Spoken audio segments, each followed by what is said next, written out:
Os exercícios de relaxamento, eles podem começar assim com o lápis 4B, né? A gente faz uma série de linhas, círculos, ovais, trabalha rapidamente, sem perder tempo com muitos detalhes. A gente tem que sempre dar agilidade para o trabalho, né? As técnicas de Ashura também são muito importantes, né? Não tem como trabalhar o lápis sem trabalhar a Ashura, né? Tentar mover o braço inteiro sempre. O movimento não é simplesmente o gesto da mão para um lado e para o outro. O braço vai, né? O braço se mexe, o braço se movimenta. É bom utilizar esticado assim para você ter consciência de espaço, de angulação, círculos e tons uniformes. Sempre posicionar o lápis acima do papel, tentar encostar a mão no papel o mínimo possível. Se possível, nem encoste a mão no papel. Como é técnica, o dedo mínimo seja o único a encostar no papel durante o processo do desenho. Isso é muito importante. Criar domínio, né, sobre a construção das formas, sobre a construção das formas básicas, como quadrado, retângulo, triângulo, e depois criar formas tridimensionais, né, brincar um pouco com as circunferências, transformar em esferas, dando volume, dando massa, retângulos, transformá-los em paralelepípedos, aqui dando uma olhada de um outro ângulo o desenho, né? Eu faço muito isso. Quando eu era criança, eu gostava muito de desenhar de cabeça para baixo. Eu encontrei um livro certa vez, era Desenhando com o Lado Esquerdo do Cérebro. Eu acho que muita gente já deve ter lido esse livro. Desenhe de cabeça para baixo, desenhe com a outra mão, e a gente eu brincava muito com isso. É importante também fazer linhas retas, movimentos rápidos, movimentos lentos, né, tentando controlar a distância de uma linha para outra o tempo todo. É muito importante controlar a distância da linha. Eu acho muito interessante a maneira como determinados desenhistas tradicionais trabalham, né? Tem assim a ousadia, né? Tem aquele poder máximo de movimentar a distância, usar um papel, usar uma folha de papel e usar a distância do próprio braço para poder construir o desenho, construir a forma.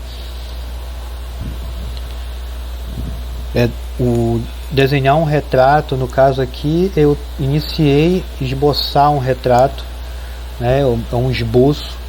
Eu não sei se eu vou dar continuidade, era só um estudo mesmo, eu estava sem desenhar já, e eu fiquei, tenho que praticar de alguma forma, estou sem tempo, mas tenho que fazer. E é uma coisa que eu indico para todo mundo: sempre exercite, né?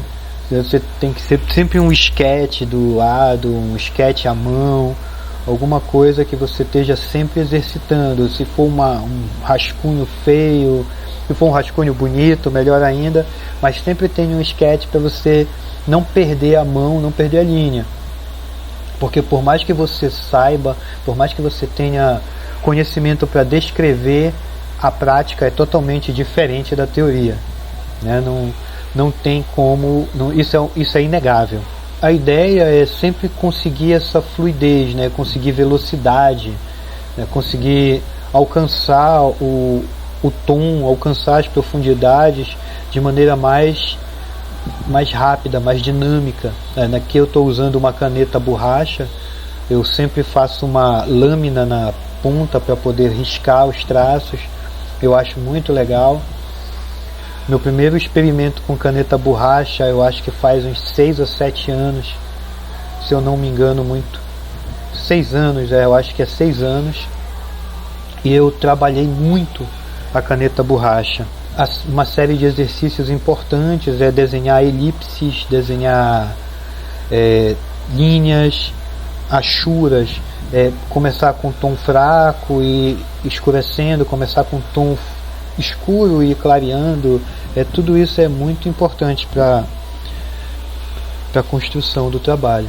Exercícios que eu recomendo para vocês fazerem no momento de trabalhar com desenho são traços verticais curtos, utilizando o lápis 2H ou 2B mesmo,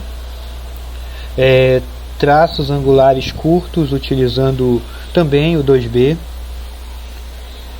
traços horizontais curtos, que também utilizando o 2B, linhas verticais irregulares, os traços curtos em ângulo, né, onde a gente usa ali o 2B ou então o HB, posicionando, escalando de cima para baixo para criar uma sensação de distância, né, de afastamento. Também é muito legal. É bom para desenhar grama, né? Você vou fazer um personagem, ele está em pé aqui, mas eu quero fazer uma grama, mas eu não vou pintar. Então você pega e utiliza uma técnica de lápis, onde você vai criando os pequenos traços e vai criando o distanciamento, né? E é essa transição do lápis 2H, do HB, desculpa, para o 2B, né? Ele vai e quando chegar na sombra, né, o personagem vai fazer sombra nessa grama, você utiliza o 4B para fazer as gramas no pé dele, as que estiverem embaixo, né, as que surgirem por baixo do pé, um esfuminho, né, um cotonete para fazer os desenhos. Esse desenho aqui, ele é um desenho rápido. Eu acredito que eu fiz esse desenho em 3 horas ou 2 horas, se eu não me engano, né? Eu estava sentado aqui em casa, aí estava passando um negócio na televisão, não queria ver, e aí eu peguei a minha mesa de desenho portátil, né? Eu tenho uma mesa pequena, acho que é do tamanho, e eu comecei a desenhar, e aí eu comecei a desenhar de cabeça, e quando eu percebi eu estava desenhando esse rosto, né? Não foi nem muito planejado, não foi nem sequer planejado. Olha, fazer outra coisa legal, desenhar traços curtos com direções variadas, né? É bacana, sabe como é que fica bacana para fazer cabelo? A angulação do cabelo pode ser de baixo para cima ou de cima para baixo, você que vai dizer o que vai ser.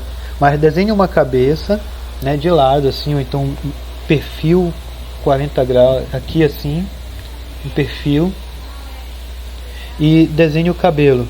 E faça o cabelo, você vai perceber que a diferença é gritante. Percebam que os traços, eles conseguem dar profundidade para o trabalho, né? Ele afunda, ele achata, ele fecha, ele torna quadrado, né? Ele cria brilho, ele remove brilho. Eu percebo que aqui nesse momento, eu uso muito essa técnica de folhagem, né? Fazer achura, né, o desenho rachura e a folhagem. Eu acho muito legal isso, eu gosto, porque tira um pouco aquele peso da linha reta, do traço, do esfumaçado plastificado, né? Você pode reparar que tem muitos desenhos por aí que eles têm um esfumaçamento muito plastificado, é quase como se eu tivesse pego aquele cotonete do Photoshop, jogado uma cor sobre a outra e depois passado, e fica aquela coisa plástica, né? Fica estranho, né? Fica um pouco sem vida.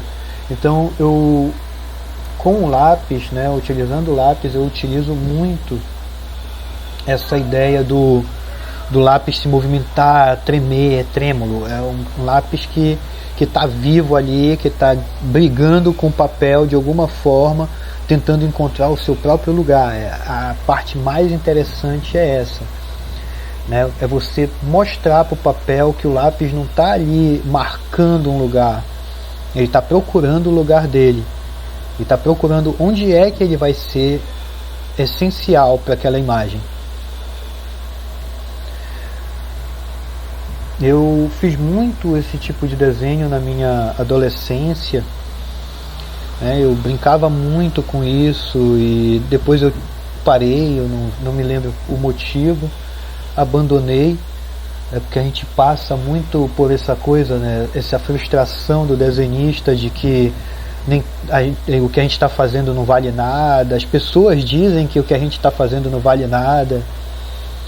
E isso é frustrante. Isso acaba com qualquer tipo de vontade que a gente tenha com relação à construção, à produção artística. E é por isso que hoje em dia tu tem muito desenhista amador com uma técnica muito boa, né? E muito profissional com técnicas terríveis, porque às vezes quem se profissionaliza é o cara que mais insiste, porque ele tá vendo que o que ele quer, né? E o cara que tem um bom desenho, tem um bom traço, tem uma boa construção, ele tende a querer resultado, né? Da mesma maneira que ele tem o resultado no desenho dele, ele quer o resultado financeiro, ele quer ganhar dinheiro. Todo mundo quer, mas isso não acontece, não é tão fácil assim.